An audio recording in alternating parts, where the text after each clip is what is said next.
Hi, everybody. Hi, this is the Rig on Wheels show, your first ever truck driving recruitment show. And of course, I am your host, the CEO of Rig on Wheels. And we have here our very own VP of truck driver recruitment from Mesilla Valley Transportation, MVT. And he's here again in Houston.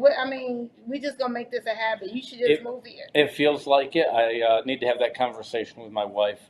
Unfortunately, we don't have Amy back here by popular demand, but Yes. no, she had fun on there, and we'll probably have Amy back sometime here in the near future as well. I know I have. I asked our graphic person, can I design a thumbnail for last show? Because I was just so excited that Amy was here and everything. But we are your ultimate destination for industry insights, news, hot jobs, driver tips, as well as recruitment tips. So buckle up, make sure that you guys are subscribing and following us everywhere that you're listening or watching us right now, but especially on YouTube. And make sure you hit the little bell so you can get everything that we put out on YouTube as well.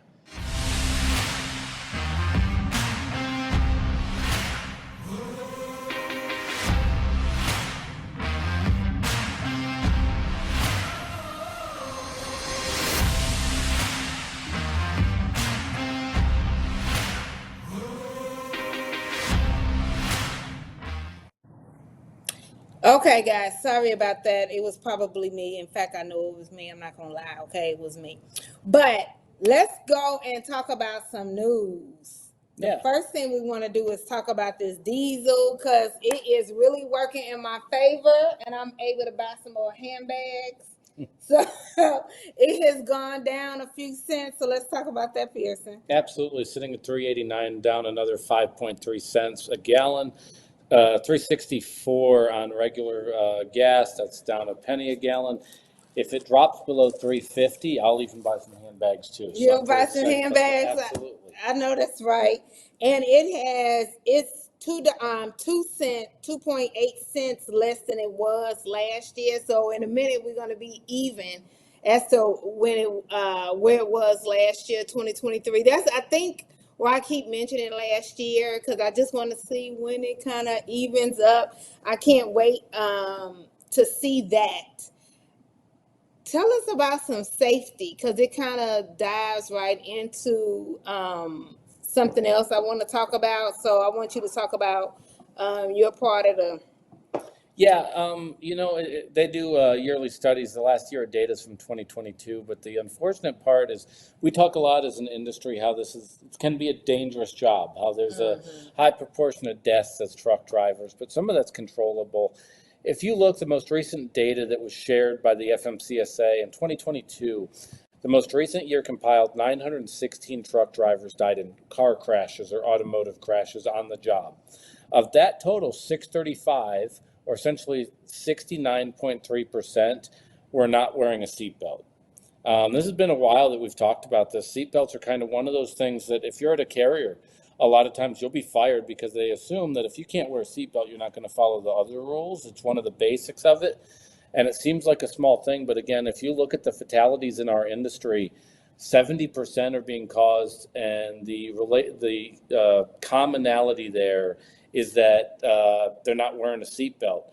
If you eliminated those 635, and I don't know if all 635 would have lived, but a good percentage of them would have. Yeah. That number, instead of being 916, would have been 281. 281 is dramatically different than 900 deaths of professionals on the road. So yeah, that's one of the things that's sad to look at. But as we get into the safety blitz in May, it's one of the things that they'll get you easily on. You go through a weigh scale, they'll get you on. Companies look at that on your PSP report because there's assumptions made about not being able to follow rules. It's one of the most basic things that we can follow as an industry, and unfortunately, I don't even know that many people that don't wear a seatbelt, but obviously enough percentage of them do that in a fatal accident, 70% are found dead behind the wheel or hopefully behind the wheel, but not wearing a seatbelt. I can't even believe we still talking about this in 2024. So when we were in the office and Pierson brought that up, I'm like, how is that even still an issue? First of all, we've been mandated in all of these states to have to wear a seatbelt just in general in a car, but then in a truck, and that is just the smallest thing to do. So literally, if you can't follow that rule, just think about how many other rules they couldn't follow. And I hate to say that they had to pay the ultimate, Yep. cost with it. But I wanted to talk about this. Okay, so y'all know the whole California AB5, and a lot of people criticize them, not me, but saying that they're taking the independent professionals and throwing them into the caste system, not me. So I'm not going to say it's me, but the other people say that. But basically, the California AB5 is where it takes the test. You do the ABC test to determine whether you're independent or you're supposed to be a W-2 employee. So you take that, okay? So just put that in one envelope. Now the House legislative is going to be cracking down on the United States Postal Service independent contractors when it comes to the safety crashes that they're having on the road, okay? So all of those independent contractors have not been turning in or reporting their crashes.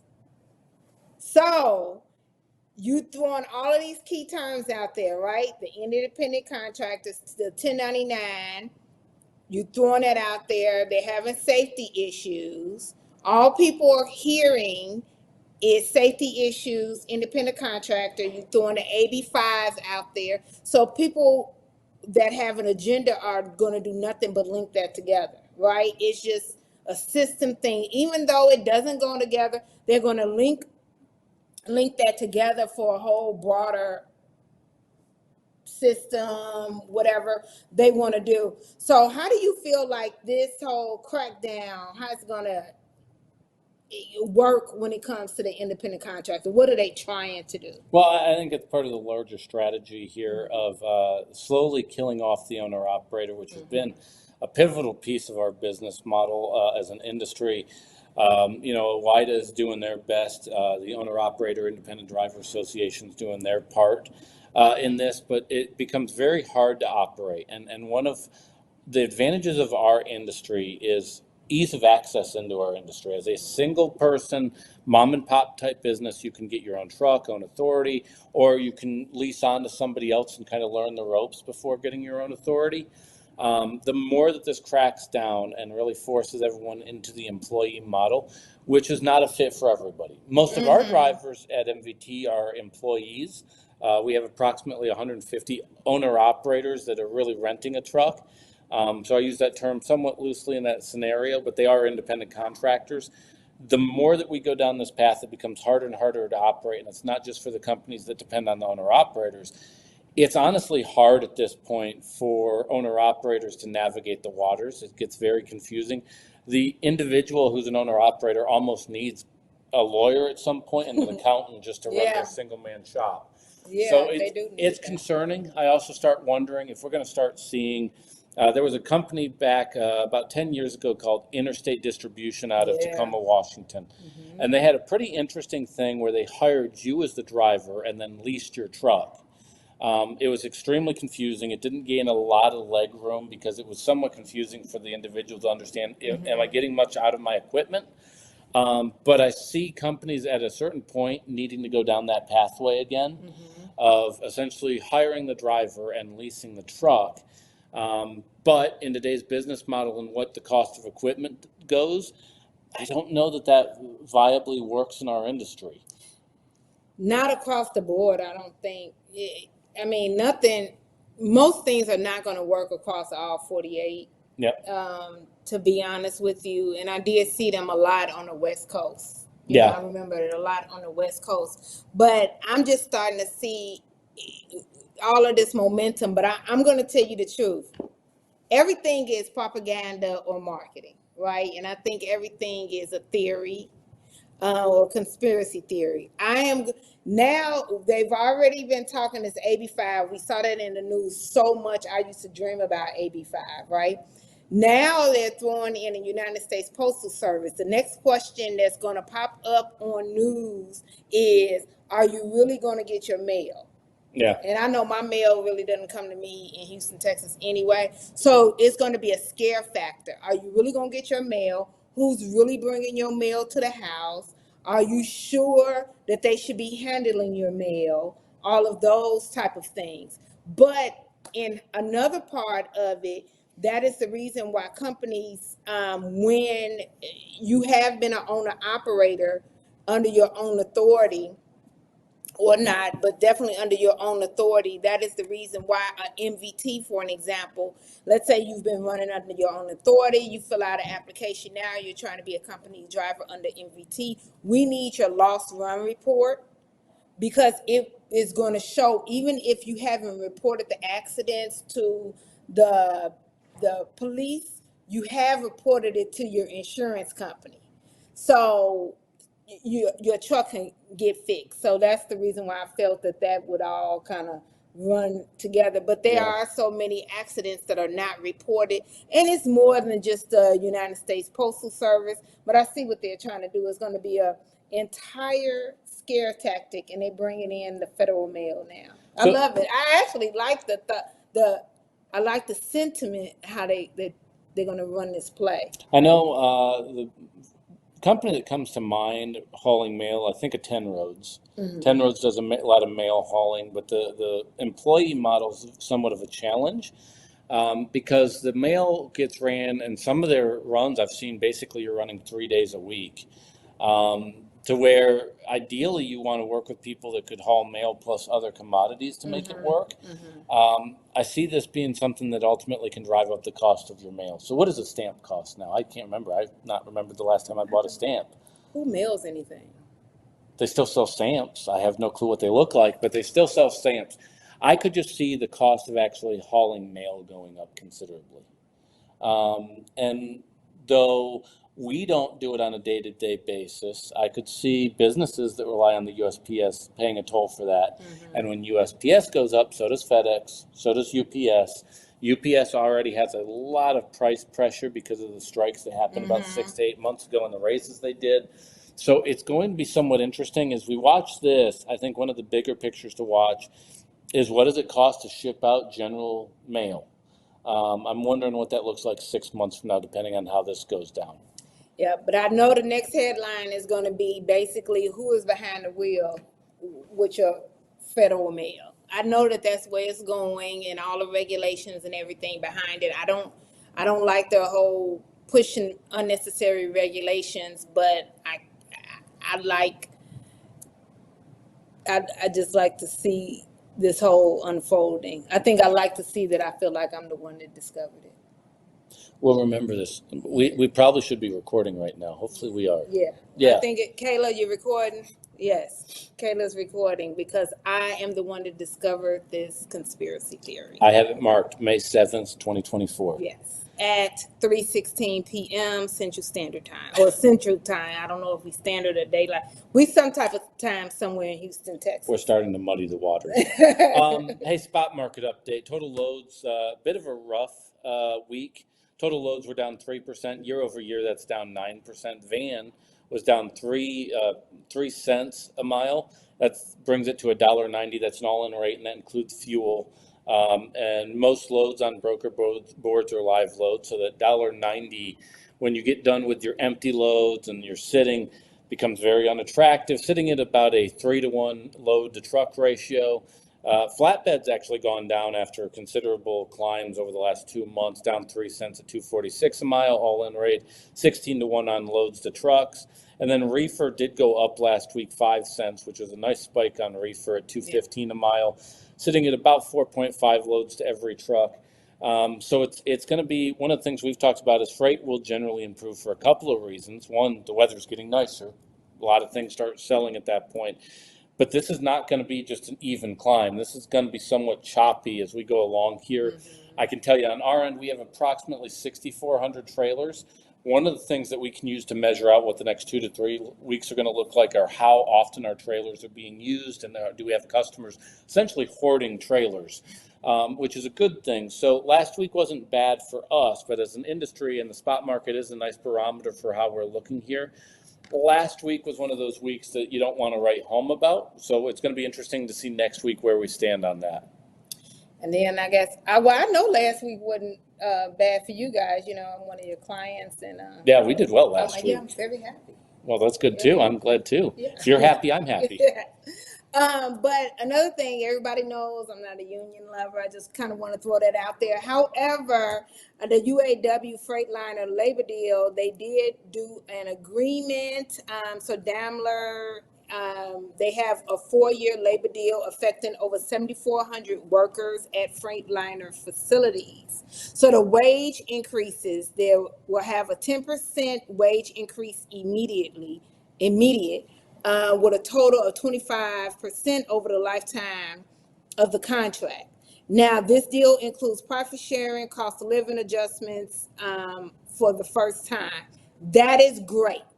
Now, I am happy about that, okay? So the whole thought is that it's going to improve the worker conditions and all of that. That is not the part that I'm disliking. So just want to point that out. The part that is going to muddy the waters is Pierson's type of term. It's going to increase and pass it along to the customers when we talk about raising the truck prices and everything else. So the manufacturing, and it's going to just trickle down. That's the part that I am definitely not liking. So what do you feel about that? It's going to be ugly. Yes. We're going to see this as well as from a number of other places that I think we continue to see what we did last year. It's going to be ugly here, and we're going to continue to see prices drive up on a lot of products. We dealt with it last year with Mac. We got it now with Freightliner.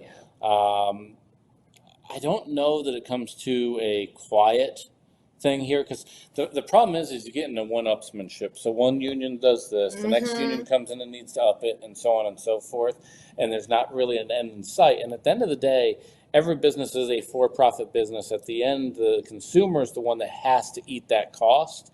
Hopefully this does not drag on like it did with Mac. Mac was nasty and went for months, but that's a healthy wage increase in a time where not many increases are taking place like they were in 22. Yeah, that's a lot. And I know it says over a 4-year span, but 4 years is, just think about it. 2020 was just yesterday. I can't believe it. I was having a meeting and they was talking about 2020 being in the past, and I was like, I guess that was in the past. Doesn't feel that way. No, and it doesn't feel that way. It literally feels like 2020 was yesterday, which I know was in the past, but that's neither here nor there. So, I mean, that's all the news that we have. Well, you got something else? Yeah, I'll point out a couple things here. So a lot of the companies are still giving their feedback as far as what they did for first quarter results. So as an example, in Green Bay, Wisconsin, Schneider's pointing that a year-over-year decline in revenue to $1.32 billion during the first quarter of 24. The Wisconsin-based truckload motor carrier posted net income of $18.5 million, or 10 cents a diluted share, for the 3 months ending March 31st. That's compared to $98 million, or 54 cents a share during the same period last year. So we're seeing a lot of carriers being very pessimistic as they release their results. The only exception are the LTL companies that are able to point to yellow freight that they essentially picked up. I will say this, though, that one of the indicators is I look at not what people say, but what they ultimately spend. Our advertising partner won't necessarily say who, because I'm getting into some information here, But I can tell you that in a discussion with them yesterday, in fact, we looked at April of this year versus April of last year. They said year over year, their business is up 2%. So essentially, their people on recruitment advertising dollars are spending 2% more. Yeah. The bold number on that is comparing March to April. March to April, the difference in recruitment advertising dollars being spent was 20.1%. That's a big 1 month jump to increase recruitment advertising dollars. So again, you can read what's being posted as far as what they communicate to Wall Street. I generally want to know what people are spending. It's like if you're looking at a presidential election and you want to determine who's going to win or who's going to lose, one of the things I look at is what's Vegas think. Because if people are actually spending, they're not giving their opinion, if people are actually wagering money on the outcome of the election, if they're wagering money, I sure hope they know what they're doing. Yeah. And so I generally speak, if you look at 2016, the first place that really called Trump the winner in that election was Vegas. Vegas 2 days beforehand was saying he was the favorite, and people kind of scoffed at it. I look at that with trucking companies, and so when you see a 20% increase, and this particular ad agency represents almost about 60 different trucking companies, so when you see advertising spend go up in 1 month 20%, that is an indication that carriers are getting ready for what they Yeah. hopefully see coming down the road. So they may be telling Wall Street, wait till 2025, trying to temper Wall Street's expectations. But then when they turn around and increase spending 20%, that is generally an indication that we're starting to see some traction, or at least we have people that are above our pay grade that are going, we need to get ahead of this thing. Yeah, absolutely. I would agree with that. Marketing spend is because people are not going to spend where they don't see the money is going to come back. That's a bet or a wager. You can say whatever you want on a conference call, but once you actually start spending money, it has meaning. It definitely has meaning. I agree with you there. So, Kayla, let's go ahead and go to commercial. When we come back, we are going to jump right into these hot jobs because I want to put our money where our mouth is. I thought that was funny. But the reason why is because MVT has been doing very well, and we have quite a few. Well, we have really 3 really good hot jobs, but a lot of good jobs in general coming out of MVT. No lie, no telling stories, whatever, you want to say, however you want to say it. So we'll be back in 2 and 2.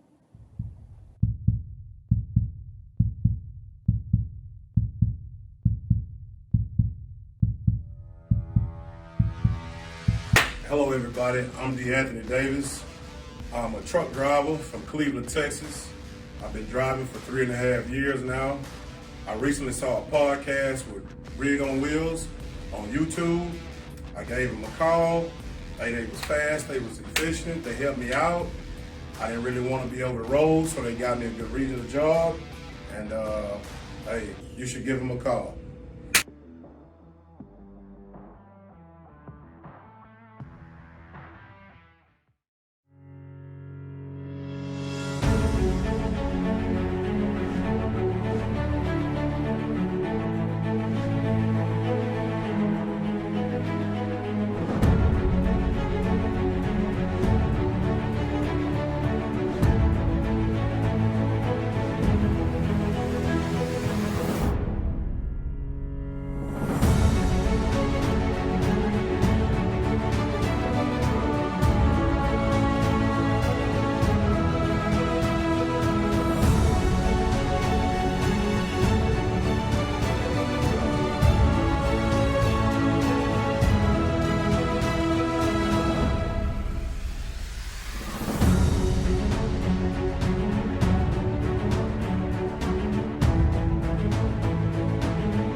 Thanks, everybody. Welcome back.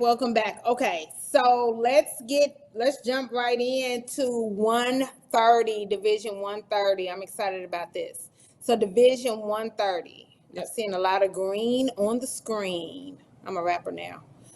Okay. All right, Division 130, popular division that we had open a couple of months ago that we are now reopening as we have some opportunities out of Division 130 with expanding customer base, new customers, as well as the current ones that we have pre-existing some in the case of a couple of decades. Hiring out of Phoenix, Albuquerque, Las Cruces, Dallas, Fort Worth, and San Antonio. We run up into central Pennsylvania, back down again, really working that loop. Out 10 to 14 days, home 2 to 3 days. Really good earning potential at $16.20 a week, which when we say $16.20 a week as an average, it means that if people are working that full week, 90% of our drivers are within $100 plus or minus of that range. So it is not your top 10%, your top 1%. It is the average, the actual average. If we look at that on an annualized basis, we're looking at about $85,000 a year.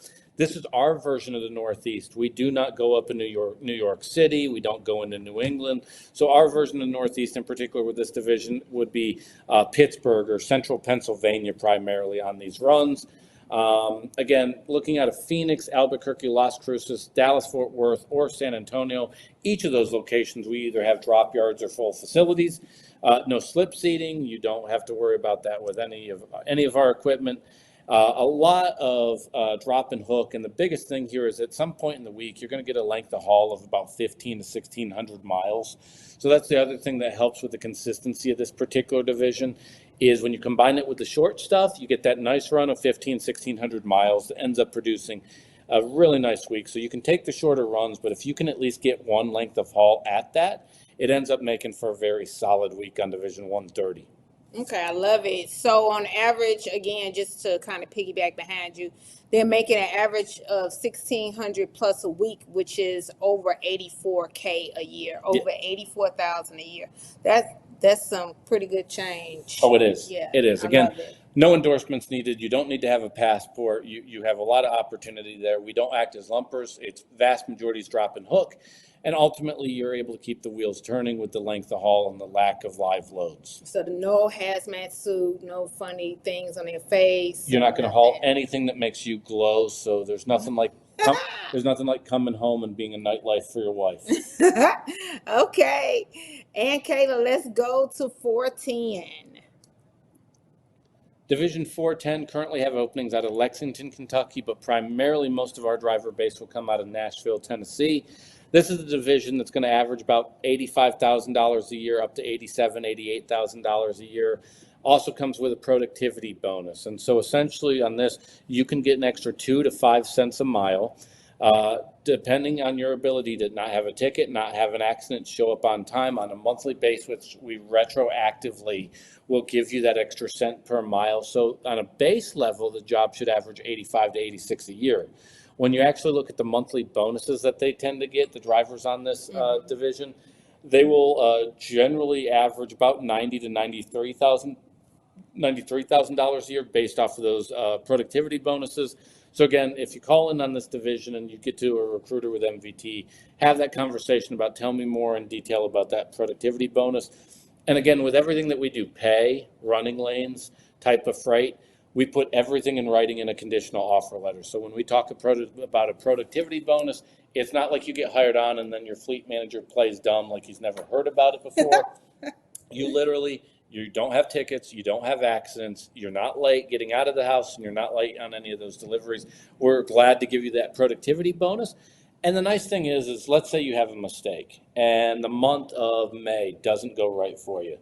You turn around in June, you're back eligible all over for it. So it's not one of those things where you're having to wait for the end of the year to come so you can get a bonus. Or a quarterly bonus. Yep. It's a monthly bonus. Yep. I like that. I really do like that. So on average, it's $1,650 a week or $86,000 a year, but with the bonus, they can make up to $93,000 on average. Yep. Okay, perfect. I like that. So let's go to the 440, and a lot of drivers like this one. So this is exciting because we're also going to open it up into some new markets that are not listed there this week as well. So previously we've been hiring out of Memphis, Nashville, and Houston for this opportunity.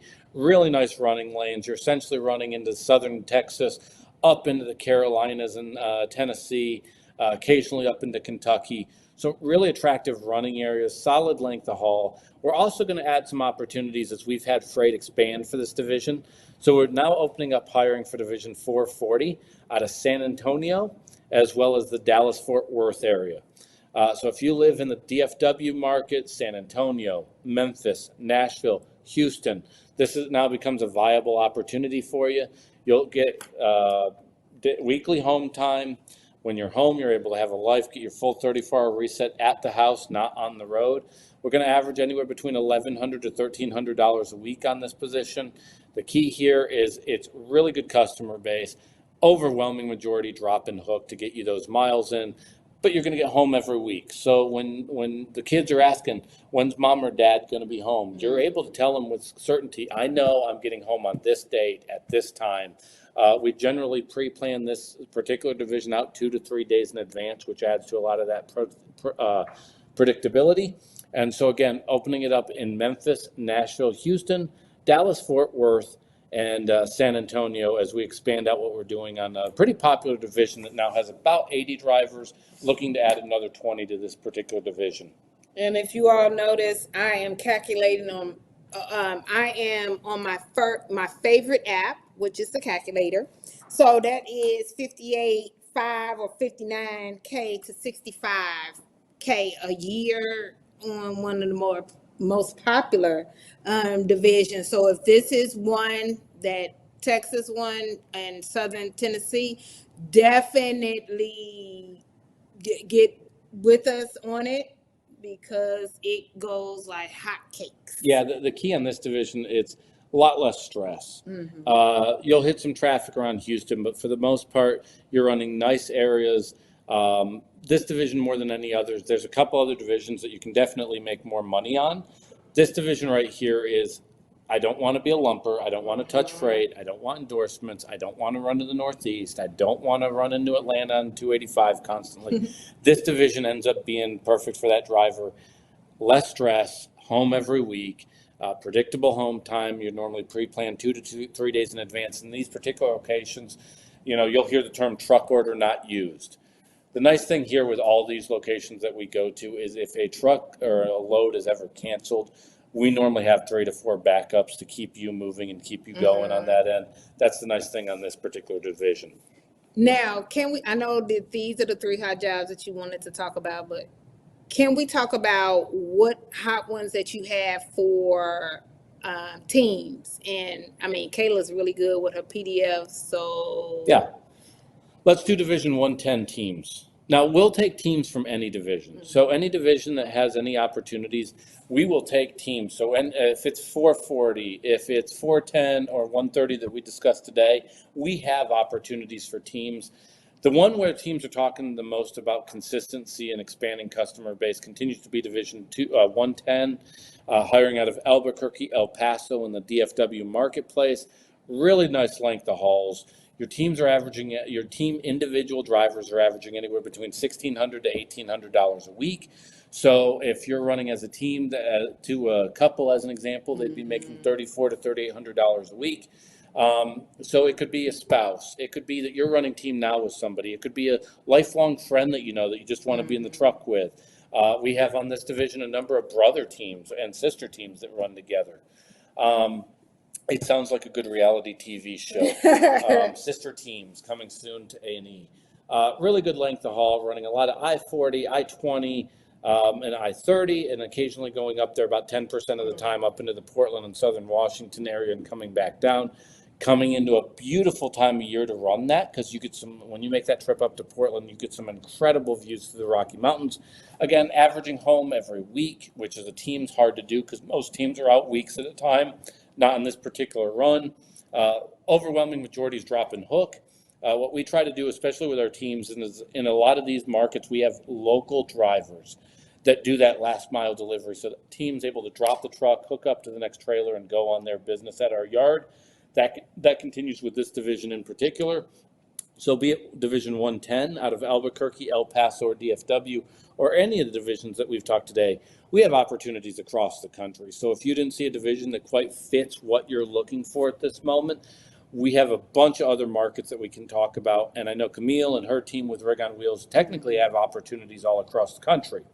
With that said, for MVT specifically, if you live in El Paso, Las Cruces, New Mexico, Albuquerque, Phoenix, Tucson, the Denver metro area, Salt Lake City, Portland, San Antonio, DFW, Del Rio, Texas, Laredo, Houston, Amarillo, Texas, Wichita Falls, San Angelo, Austin, anywhere around San Antonio, St. Louis, Nashville, Memphis, Louisville, Lexington, Kentucky, Jacksonville, anywhere in the states of Tennessee or Kentucky or Little Rock. We'd like to talk to you. And if you don't hear one of the markets that you live in, if you call that phone number on your screen, I'm sure you and your team have a whole list of other options. Yes, we do. So definitely give us a call at 281-968-3100, 281-968-3100. You all keep seeing me veer over here. I feel like I'm cheating on the test, so it's kind of making me excited because I'm looking at all of this green on Pierson's screen. That is all the areas that they are hiring for. So it's more than the hot jobs that we've talked about here. It's just that these are the hot markets at the moment. We can't just talk about all of the hot jobs. We're just kind of like be on here for hours, right? Yeah, absolutely. I mean, I don't mind talking for hours. I could talk for a long time. They're sizzling, they're smoldering, they're warm, very, very warm, above room temperature. They're above room temperature. But in June, they'll be hot. Very hot. They'll be hot. They'll be humid, just like Houston temperature. Caliente. But Kayla did say that she had a couple questions that popped in, so we want to give Kayla the opportunity. Kayla, you have the floor. All right. Well, my first question is actually kind of about the divisions. Do drivers have to stay in their original division? Are they able to move around? And how frequently can they change divisions? So overall, now with that said, there is something to be said that if you try to change divisions every 2 weeks, kind of like changing jobs, you end up creating an issue there. So no, you can't change divisions every couple of weeks or as it molds you on that end. But it's not uncommon for people to change divisions because their life changes. So as an example, hey, I want to make more money. Let's do division 130. Hey, I need more home time. I need to get home on a weekly basis. Let's move over to 440 or some variation on it. Additionally, we have divisions that close and open because we are very careful not to hire too many drivers for one specific division. Because if I hire one too many drivers, it impacts all the other drivers relying on those freight totals to keep busy and keep working. So to answer that, there's no golden rule, but yes, you're able to change divisions. What you start today does not have to be what you're doing a year later. I just point out to everybody, do not try to change a division every 2 weeks, just like jobs. If you change jobs too often, you're constantly in flux and circulation. The goal is to set you up for long-term success, but even then, sometimes your life changes, and we're people. People's lives are not stagnant. Family happens, medical emergencies, or quite frankly, just career ambitions that are down a different path. So the key thing here is over-communicate, talk to your fleet manager, and your fleet manager benefits both financially and just as a coworker of you being successful, so you are not locked into a division for the entirety of your time with MVT. And then let's talk retention for a second. We had a driver that called and let us know that they relocated. Well, they're working for MVT, and it's in an area where MVT still hauls. So call and talk internally because you work for MVT. Don't now have us place you somewhere else. That lowers you in the marketplace as a driver. So you have to think of yourself as a brand. So I don't know if this is part of the question, or if not, this is part of somebody else's question. Sometimes ask the company that you're with for internal transfer if you are relocating, if that company actually hauls there in that same, area. Obviously, if you're moving to Maine, MVT doesn't haul that, they're not out of there. But if you're in Houston and now your home base is in Albuquerque or in El Paso or in DFW, things like that, or in Nashville, of course, that is something that we would advise you first talk to MVT. Yep. So that would be an idea of changing or transferring divisions. So that's something as well. And it keeps your retention and keeps you in your seniority right there with MVT. Is there another question, Kayla? Yes, I've got another one. It's about weather.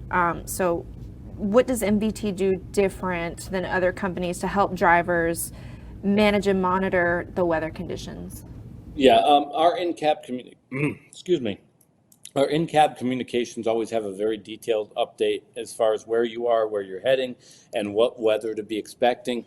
Additionally, internally, we will communicate weather events. So if there's a flood warning, a major thunderstorm watch, a tornado warning, all that's communicated out to the drivers in particular based off of where their trucks are pointed towards and heading. So the nice thing about pre-planning 2 to 3 days in advance is we have a very good idea of where you're going, what you're going into. So as an example, a week ago, we had major flooding down here in Houston. Caused a lot of issues. Saw a lot of drivers stuck in, I don't know how many videos I saw on social media of drivers stuck in water. You didn't see an MVT truck. Now, that's not to say that we know all and we see all and everything's, lollipops and raindrops. But on the flip side of it, we had some early indicators that, hey, we're going to have flooding. We're going to have major storms coming through in Houston. DFW tends to get more tornadoes, but Houston seems to flood at the moment the first drop hits. When that happens, that information is valuable to a driver to know, hey, do I need to be prepared for this? We need to avoid low-lying areas. When you combine that with the driver, and they are the eyes on the ground, they get to see things that we simply cannot duplicate through technology. It's one of the advantages of a driver versus a truck driving itself, is the driver physically sees what's going on. So we generally work through our driver along with that communication so that we have a pretty good idea on how to avoid those situations. And part of it comes down to driver safety. Our professionals, talking about career development, are trained. We work very hard through a department called driver services that literally work on making smart, informed decisions on the road. So as an example, if you have a very light load of potato chips and you have 40-mile-an-hour wind gusts going from right to left, you do not need to be driving, where that person that has a load with 40,000 pounds is going to experience a very different time going down that highway. So we work with our drivers on that, not just in the day-to-day communications, but how we can train you to deal with any scenario as it may pop up. That's what those science classes in grammar school came in. So you know how we was like, what we need this for? Yep. I was one of those. This is what we needed this for. I also didn't feel like I needed geography either, and look where I am now. But another question, Nimmer just texted, the driver said, what is the in-cab system? Scientific, it's called Scientific. It's a platform. It's not like Qualcomm, though it has some similarities. Basically, it allows you in-cab navigation, messaging back and forth. There's always someone available on that will also accept a phone call.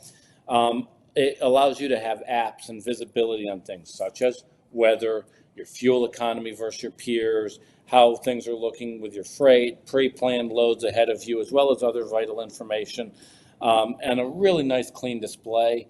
And in particular, in orientation, when you join MVT, everybody learns different with everybody's different communication system.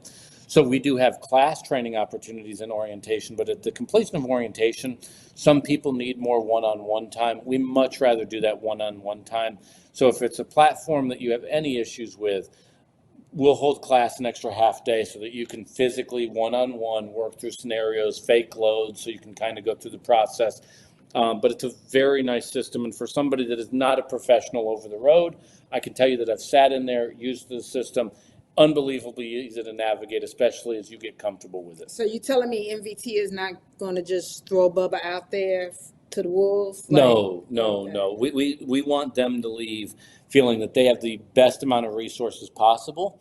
Additionally, there'll be people, Lorena, Lauren, and a few other folks, literally their sole job in your first 60 days is to check on you. How are you doing? Do you understand the in-cab communications? Does your first paycheck make sense? Does your first paycheck look right to you? Those steps in the process are really, really important. We do not want to assume, some people take the idea that silence is a good thing. Silence is not necessarily a good thing. Yeah. We want to physically know, are you okay? Is there anything additional above and beyond that we can do to make your first 60 days comfortable so that you're going to have success long term with us? And so what is the company that you all use that help you with your retention? Yeah, we have a company called Hello Retention. And Hello Retention, the sole reason why we do that is, a driver needs to be comfortable. So a driver may not be comfortable calling up the fleet manager, especially if that driver says, my fleet manager made a mistake. Well, you're not going to call in to create a ticket on your fleet manager by going, hey, Camille, you sent me down here. I'm not a big fan of it. I'd like to make a formal complaint. Can you get the paperwork ready? Right. It'd be awkward. Not that that happens often, but Lauren's job is to call you on a weekly basis, just wants to get an update. You may talk to Lauren one day and go, everything is great. Right. You may the next week and go, you know what? I'm having trouble understanding how my APU works. That's a very unique thing. Nothing wrong with asking it. And I'll tell any driver in your first 60 days, ask dumb questions. If you've been with us for 5 years, there's certain questions that people go, you should know that. You're 5 years in. On the flip side of it, you're in your first 60, 90 days. I'll tell any driver, if it's the fleet manager, if it's Lorena, if it's Lauren there with Hello Retention, ask dumb questions. Don't assume that you're supposed to know the answer. You're brought in because you meet our minimum qualifications and then some above and beyond it. You're brought in as a professional. You're still going to be viewed as a professional. Ask a dumb question, Right. because it's going to look really, really dumb when you don't ask it. Yeah. And things change. Yep. Things change, so it's important to ask. So when things change, and then you may not understand the change. Yep. That is the reason why we over communicate. I can tell you right now that my computer's telling me I need to put in a new password. I know an email's probably gone out telling me that this was coming up. Here in about 2 minutes, I'm going to ask a really dumb question to somebody. So you're not alone. No. Don't be the only one. Just don't leave me alone hanging here asking dumb questions. Yeah. It would be like me and my other computer. I've locked myself out because I did not ask the question. But don't worry about it. I will be calling IT because now here comes the dumb question Yep. that I could have not had to ask if I had asked the first one. I'm just going to point that out. So don't be like Camille. Yeah. Be like Pierson. I'm just going to say that. Okay, so Kayla, we're going to hold the other questions. Let's go to commercial, but let's go to commercial with the handsome fella telling us about how he won the car. Mi nombre es Carlos Vázquez. Tengo trabajando 3 años aproximadamente y somos B1 y andamos en territorio Estados Unidos. Lo que me gusta de MVT es que tiene buenos viajes, buenos camiones y muy buenas millas. Mi comunicación con el despacho es muy buena y todo eso, y siempre están a la orden del día. ¿Qué pienso del equipo de los camiones? Pues que están muy bien y les dan sus mantenimientos, sus PO y todo lo demás, alineación y balanceo, todo, cambio de llantas y excelente servicio. La compañía cada trimestre regala un auto para los operadores. Me motiva pues a crecer más como persona y pues, para dar el 100, como dicen, para la compañía. Thanks, everybody. Welcome back. Welcome back. Okay, so this is the part of the show that I really like because they, being MVT, gives away a car or gives away money if it's a team, but they had this leaderboard that is super amazing. And driver resources really coaches and works with the driver to do this. I don't know any other company, or at least any other mega company, that really does this. And yeah, so Yep. let's talk about it. Every quarter we give away a brand new car. So basically, if you get the best fuel economy on the fleet, you're going to get a brand new car. On a quarterly basis, we do this. So it's very competitive. We take a lot of pride in the fact that as an industry, we tend to get about 35 to 40% better fuel economy than our direct peers. The biggest reason for that is driver behavioral patterns. We look at everything down to the letter, even that a clean truck can give you 1/10 to 2/10 of a mile better fuel economy. But overwhelmingly, it's the professional behind the wheel that makes that happen by a wide margin. And so we reward the drivers that succeed at that. Last quarter, somebody got it at 12.6 miles a gallon. The quarter before that, it was 12.4 miles a gallon. The quarter before that was a team that had only been in the industry 9 months that ended up getting it at about 12.5 miles a gallon. So there's not one division that's more fortunate or lucky to get it. You do not have to be a 20-year vet with us. As was shown by the folks with 9 months of actual driving experience. We do it at driver appreciation events quarterly. you get the brand new car. For those that do it over the course of a year, we give $25,000 to the person with the best fuel economy over the course of the year. You don't have to win one of the quarterly ones. In fact, we have a driver named Roberto Sandoval that's won this 5 years out of his 20 years with MVT. If you look at 2 of those 5 years, he never won the quarterly thing. He was just consistent over the entirety of the year to end up getting the best fuel economy. The nice thing, just like we talked about with the monthly productivity bonuses in the last segment, is if you're not in the leaderboard, you can get there relatively quickly. So we see a lot of people that are sitting at 8.3, 8.5 and wondering, is it my truck? Is it me? We will work together through our driver services department and our fleet manager and a few other people like Penske that have the actual equipment to determine, A, is there a chance that we have equipment issues? We want to identify that as quickly as possible. B, is there things from a driver behavioral standpoint we could do differently? It may be the amount of time that we're getting on and off the interstate. It may be hard braking. It may be fast acceleration. It may be not taking advantage of winds. So as an example, when you're coming off the West Coast, those Santa Ana winds can be your friends as you go back into Texas, getting you great fuel economy. The key here is you will understand that where you are in the rankings. So on the in-cab communication system, you'll physically see. So it will say, Camille E. Gaines, you're at 9.6 miles a gallon. You know where your starting point is at that point. And as you climb on the leaderboard on a weekly basis on every Monday, you'll be able to see where do I stand versus my peers. Plus, when you go into any of our terminals, literally on the board, it's updated Monday. You can see where you are for the quarter. Driver services, your fleet manager, Penske, and a number of other people are literally on the road with you to get you where we need to get. I can tell you, as somebody that hires people for a living, when I see somebody that I've physically hired out there getting the car, it's extremely rewarding. Yeah, definitely. These safety numbers, because this is what this is, it's part of safety, right? So this is part of safety, which in turn means professional drivers, right? And I'm real big on the professional drivers, the soft skills and everything that goes into the professional driver, including the hard skills, because that's what safety, the not a heavy foot. When somebody tell me they got a heavy foot and all of that's not impressive, especially behind the wheel at all. Then your increased retention in the last several years, and I'm not going to say any names, but the last several years that somebody has been the VP of recruitment at MVT. And then you're supposed to smile. Oh, no, I was thinking you were talking about Amy. So I she does a good job. Yeah, she does an excellent job. She's just not the VP yet. Oh, that's right. Okay. That's right. Just that's for me. Oh, nice. But that equals profit, okay? Profit, I got a whole article I wrote about that. I'm really big on that. That equals profit, but also is the reason why MVT is one of the companies that did not decrease the driver's pay.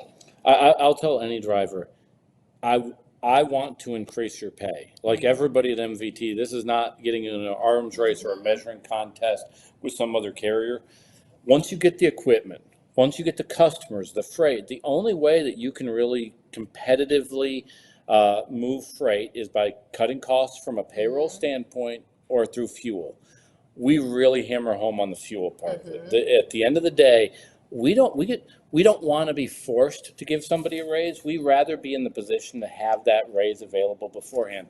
And our driver raises, you do get some raises for seniority with the company, but more specifically, when we get raises from the customer, we immediately pass that on to the driver. So over the course of 2022 and the beginning of 2023, we had 18 different raises throughout the various divisions that we have, because we were able to get those rates from the customer and lock them into people's pay. So that's a really big thing for us. Help us make you more money. Yeah, so basically hiring the right drivers, keeping the right drivers, increases productivity, increases, and basically doesn't decrease the driver's pay. Because we have companies that are decreasing drivers' pay. That's all I'm going to say. Okay, so let's go to commercial, and then when we come back, I want to talk about next week, International Road Check Week.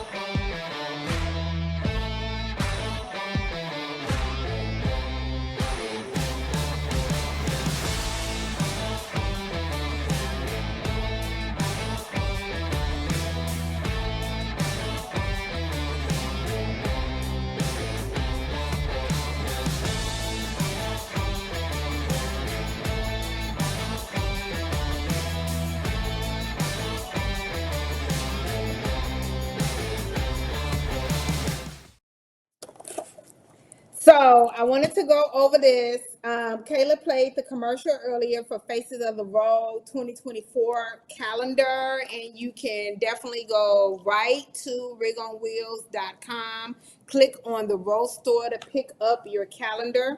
But if you notice, this month is the Asian Heritage Month, and next week, 7 days from now, the 14th through the 16th is the International Road Check. So it is for North America. So it's Canada, United States, and Mexico, and it's going to be about the air brakes as well as the clearinghouse, Yep. drug and alcohol clearinghouse.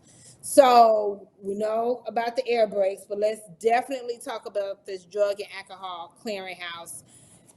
So you can roll checks whether you're going in your weigh stations. They'll be able to check and see if you look as if you are having an issue, but they're going to be looking at your inquiries when it comes to the drug and alcohol clearinghouse. There's so many people that are still driving and are not supposed to be driving. Yep. At the end of the year, November 18th, the FMCSA is going to do a lot to help us with that, and it's going to be downgrading. As soon as you drop dirty and get recommended or referred to the SAP program, it's going to downgrade your license to a regular driver's license like myself, because you're not supposed to be driving anyway. And then once you get through your program, then you'll be able to be upgraded again. But in your calendar, this is where you'll be able to find not just your regular holidays and dates like that, but you'll be able to find holidays that's pertinent, or not just holidays, but dates that are pertinent to our industry, like the International Road Check Week. So you'll be able to keep up with those type of dates and you don't have any problems. As somebody within our industry, this calendar is extremely helpful. Beyond that, really sharp looking. My kids like it. I get comments in the office about it all the time. One of the things to keep in mind with the diversity of our industry is there is not a stereotypical truck driver. People will generally think often, oh, I'm thinking Smokey and the Bandit. Those people exist. I'm not saying they don't exist, Yeah. but those days are long over. There's not really a set driver from a race standpoint, religious background, nationality. We are a melting pot industry, which is part of why we're stronger now as an industry than we would have been 30 years ago. I know you'll hear a lot of people say the good old days.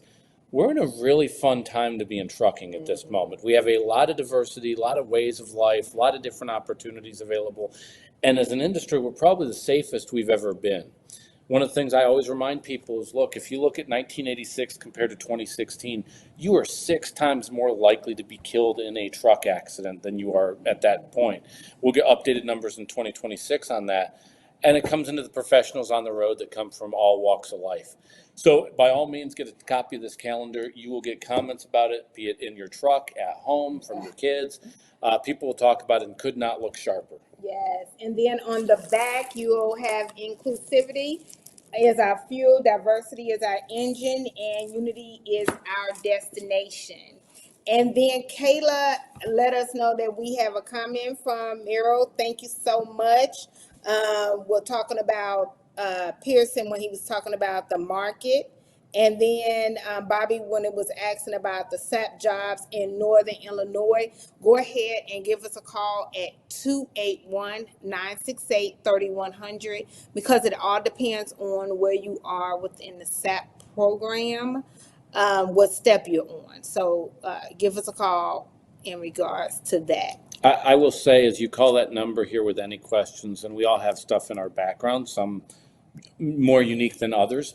With that said, the key thing and the nice thing with Camille's team with Rig on Wheels is to be transparent, be open and honest. Now, the nice thing with them being what we'd call an independent recruiter, but a firm, is they act as your agent. Imagine that you're a baseball player and you don't have time to talk to 32 different teams. You really want to have that person that represents you through the process and ends up going, hey, this is going to be the right fit for you here, here, and here. If you go, and how many companies do you work with at this point, Camille? Over 40. Over 40. you'd have to make 40 different phone calls looking for the opportunity that would work best for you. Or you can have a longer, more detailed discussion. Hey, here's what I'm looking for. This is my wants, my needs. My wife or husband's a decision maker in the process. And they ultimately can come back, well, based off of what you're saying, your background, your Right. experience, these are the 3 opportunities that we'd present to you. That 40 carriers, if you do that, you're going to spend all week literally looking for a job. And I know we see the magazines, we see the job boards. It's confusing. And when I do competitive analysis, I get on a phone, act as a driver. It is the longest day of my damn year. Yeah. I'd it much is. rather, and I may do that to cheat on the competitive analysis. I probably am just going to call 281-968-3100 and go, hey, just send me what all 40 are doing, though I don't know that you'll go down that path.